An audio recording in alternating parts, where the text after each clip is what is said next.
20 తారీఖు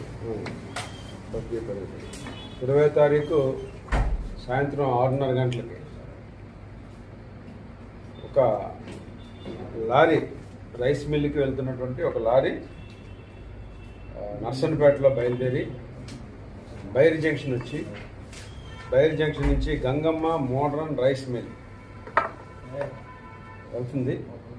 వెళ్తూ ఉండగా ఈ బైర్ జంక్షన్ నుంచి లెఫ్ట్ తీసుకుని గంగమ్మ మోడర్న్ రైస్ మిల్కి వెళ్తుంటే ఈ టర్నింగ్ తీసుకున్నప్పుడు ఆ జంక్షన్లో ఉన్నటువంటి మన వైఎస్ఆర్ స్టాచ్యూ సుమారు ఒక 15 సంవత్సరాల క్రితం పెట్టడం జరిగింది. ఆ స్టాచ్యూని ఆ లారీ వెనక పార్ట్ ఇలా తరగడంతో స్టాచ్యూ ఇరిగి పడిపోయింది. వెంటనే లారీ డ్రైవరు ఈయనే అని గుర్తించాడు. వెంటనే ఆ రైస్ మిల్లు అన్లోడ్ చేస్తున్నప్పుడు వెళ్ళి, సార్ ఇలాగూ నా లారీ తగిలి స్టాచ్యూ పడిపోయింది, నేను ఏం చేయాలి, మా ఓనర్ గారు చెప్పేయండి, మీరు దానికి ఏదో చేయండి సార్ అని చెప్పి అతను చెప్పడం జరిగింది.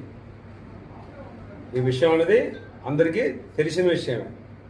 ఇది ఓపెన్గా లారీ అనేది గుద్దడం తగలడం మూలంగా స్టాచ్యూ పడిపోయింది అన్నది అక్కడ ఉన్నటువంటి ప్రజలు చూశారు. ఈ విషయం తెలిసిన వెంటనే ఆ రైస్ మిల్లు సాయికరణ్ ఓనర్ గారు కూడా వచ్చి పరిశీలన చేశారు.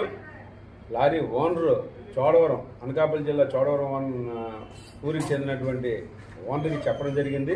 వాళ్ళు దాన్ని రిపేర్ కూడా చేయించి మళ్ళీ పెట్టడానికి కూడా వాళ్ళు ప్రిపేర్ అయ్యారు.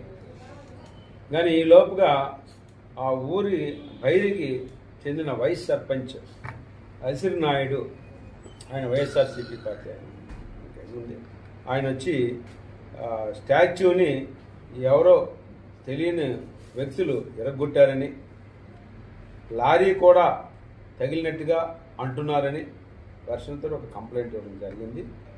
దాని మీద ఎస్ఐ గారు విచారణ చేసి ఒక కేసు నమోదు చేయడం జరిగింది. వాస్తవాలు ప్రాపర్గా రాకుండా రకరకాల వెర్షన్లు సోషల్ మీడియా అవనండి ప్రెస్లో కూడా రావడం జరిగింది. ఎవరో కావాలని ఒక వర్గం వారు లేకపోతే ఎవరో వచ్చి ఆ స్టాచ్యూని ఎరగొట్టారని చెప్పి రాంగ్ ఇన్ఫర్మేషన్ అనేది సోషల్ మీడియా అవనండి అన్ని మీడియాల్లో వైరల్ అవుతారు. ఇప్పుడు కూడా పూర్తి సమాచారం తెలుసుకుంటే బాగుండేది. మరి అందరు చెప్పిందే మీరు కూడా మీ ప్రశ్నలు చేస్తారు కాబట్టి దానికి వివరణ ఇవ్వాల్సిన బాధ్యత మాకు ఉంది.